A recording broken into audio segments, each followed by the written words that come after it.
Sleep. It's something we spend about a third of our lives doing. But do any of us really understand what it's all about? 2,000 years ago, Galen, one of the most prominent medical researchers of the ancient world, proposed that while we're awake, our brain's motive force, its juice, would flow out to all the other parts of the body, animating them, believing the brain all dried up. And he thought that when we sleep, all this moisture that filled the rest of the body would come rushing back, rehydrating the brain and refreshing the mind. Now that sounds completely ridiculous to us now. But Galen was simply trying to explain something about sleep that we all deal with every day. See, we all know based on our own experience that when you sleep, it clears your mind. And when you don't sleep, it leaves your mind murky. But while we know a great deal more about sleep now than when Galen was around, we still haven't understood why it is that sleep, of all of our activities, has this incredible restorative function for the mind. So today, I want to tell you about some recent research that may shed new light on this question. We found that sleep may actually be a kind of elegant design solution to some of the brain's most basic needs, a unique way that the brain meets the high demands and the narrow margins that set it apart from all the other organs of the body. So almost all the biology that we observe can be thought of as a series of problems and their corresponding solutions. And the first problem that every organ must solve is a continuous supply of nutrients to fuel all the cells of the body. In the brain, that is especially critical. Its intense electrical activity uses up a quarter of the body's entire energy supply, even though the brain accounts for only about 2% of the body's mass. So the circulatory system solves the nutrient delivery problem by sending blood vessels to supply nutrients and oxygen to every corner of our body. You can actually see it in this video here. Here we're imaging blood vessels in the brain of a living mouse. The blood vessels form a complex network that fills the entire brain volume. They start at the surface of the brain, and then they dive down into the tissue itself. And as they spread out, they supply nutrients and oxygen to each and every cell in the brain. Now, just as every cell requires nutrients to fuel it, every cell also produces waste as a byproduct. And the clearance of that waste is the second basic problem that each organ has to solve. This diagram shows the body's lymphatic system, which has evolved to meet this need. It's a second parallel network of vessels that extends throughout the body. It takes up proteins and other waste from the spaces between the cells. It collects them and then dumps them into the blood so they can be disposed of. But if you look really closely at this diagram, you'll see something that doesn't make a lot of sense. So if we were to zoom into this guy's head, one of the things that you would see there is that there are no lymphatic vessels in the brain. But that doesn't make a lot of sense, does it? I mean, the brain is this intensely active organ that produces a correspondingly large amount of waste that must be efficiently cleared. And yet, it lacks lymphatic vessels, which means that the approach that the rest of the body takes to clearing away its waste won't work in the brain. So how then does the brain solve its waste clearance problem?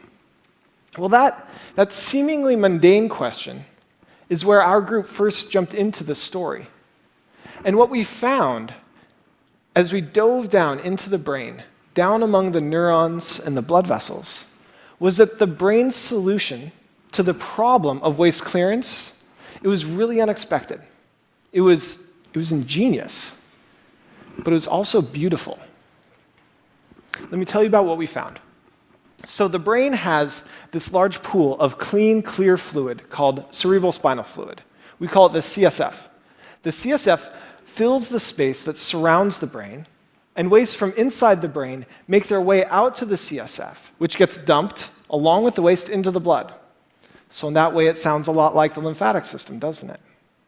But what's interesting is that the fluid and the waste from inside the brain, they don't just percolate their way randomly out to these pools of CSF. Instead, there is a specialized network of plumbing that organizes and facilitates this process. You can see that in these videos. Here, we're again imaging into the brain of living mice. The frame on your left shows what's happening at the brain's surface, and the frame on your right shows what's happening down below the surface of the brain within the tissue itself. We've labeled the blood vessels in red, and the CSF that's surrounding the brain will be in green. Now, what was surprising to us was that the fluid on the outside of the brain, it didn't stay on the outside. Instead, the CSF was pumped back into and through the brain along the outsides of the blood vessels.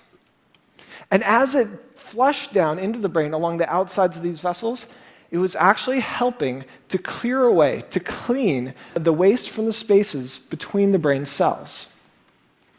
If you think about it, using the outsides of these blood vessels like this is a really clever design solution. Because the brain is enclosed in a rigid skull, and it's packed full of cells, so there is no extra space inside it for a whole second set of vessels like the lymphatic system.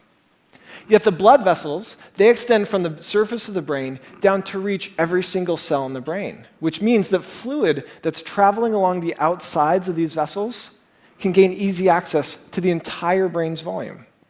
So it's actually this really clever way to repurpose one set of vessels, the blood vessels, to take over and replace the function of a second set of vessels, the lymphatic vessels, to make it so you don't need them. And what's amazing is that no other organ takes quite this approach to clearing away the waste from between its cells. This is a solution that is entirely unique to the brain. But our most surprising finding was that all of this, everything I just told you about, with all this fluid rushing through the brain, it's only happening in the sleeping brain. Here, the video on the left shows how much of the CSF is moving through the brain of a living mouse while it's awake. It's almost nothing. Yet in the same animal, if we wait just a little while until it's gone to sleep, what we see is that the CSF is rushing through the brain. And we discovered that at the same time, when the brain goes to sleep, the brain cells themselves seem to shrink, opening up spaces in between them, allowing fluid to rush through and allowing waste to be cleared out. So it seems that Galen may actually have been sort of on the right track when he wrote about fluid rushing through the brain when sleep came on. Our own research, now it's 2,000 years later, suggests that what's happening is that when the brain is awake and is at its most busy, it puts off clearing away the waste from the spaces between its cells until later. And then when it goes to sleep and doesn't have to be as busy, it shifts into a kind of cleaning mode to clear away the waste from the spaces between its brain, the waste that's accumulated throughout the day. So it's actually a little bit like how you or I, we put off our household chores during the work week when we don't have time to get to it. And then we play catch up on all the cleaning that we have to do when the weekend rolls around. Now, I've just talked a lot about waste clearance, but I haven't been very specific about the kinds of waste that the brain needs to be clearing during sleep in order to stay healthy. The waste product that these recent studies focus most on is amyloid beta, which is a protein that's made in the brain all the time. My brain's making amyloid beta right now, and so is yours. But in patients with Alzheimer's disease, amyloid beta builds up and aggregates in the spaces between the brain cells instead of being cleared away like it's supposed to be. And it's this buildup of amyloid beta that's thought to be one of the key steps in the development of that terrible disease. So we measured how fast amyloid beta is cleared from the brain when it's awake versus when it's asleep, and we found that indeed, the clearance of amyloid beta is much more rapid from the sleeping brain. So if sleep, then, is part of the brain's solution to the problem of waste clearance, then this may dramatically change how we think about the relationship between sleep, amyloid beta, and Alzheimer's disease. A series of recent clinical studies suggest that among patients who haven't yet developed Alzheimer's disease, worsening sleep quality and sleep duration are associated with a greater amount of amyloid beta building up in the brain. And while it's important to point out that these studies don't prove that lack of sleep or poor sleep cause Alzheimer's disease, they do suggest that the failure of the brain to keep its house clean by clearing away waste like amyloid beta, may contribute to the development of conditions like Alzheimer's. So what this new research tells us then is that the one thing that all of you already knew about sleep, that even Galen understood about sleep, that it refreshes and clears the mind, may actually be a big part of what sleep is all about. See, you and I, we go to sleep every single night, but our brains, they never rest. While our body is still and our mind is off walking in dreams somewhere, the elegant machinery of the brain is quietly hard at work, cleaning and maintaining this unimaginably complex machine. Like our housework, it's a dirty and a thankless job, but it's also important. In your house, if you stop cleaning your kitchen for a month, your home will become completely unlivable very quickly. But in the brain, the consequences of falling behind may be much greater than the embarrassment of dirty countertops. Because when it comes to cleaning the brain, it is the very health and function of the mind and the body that's at stake.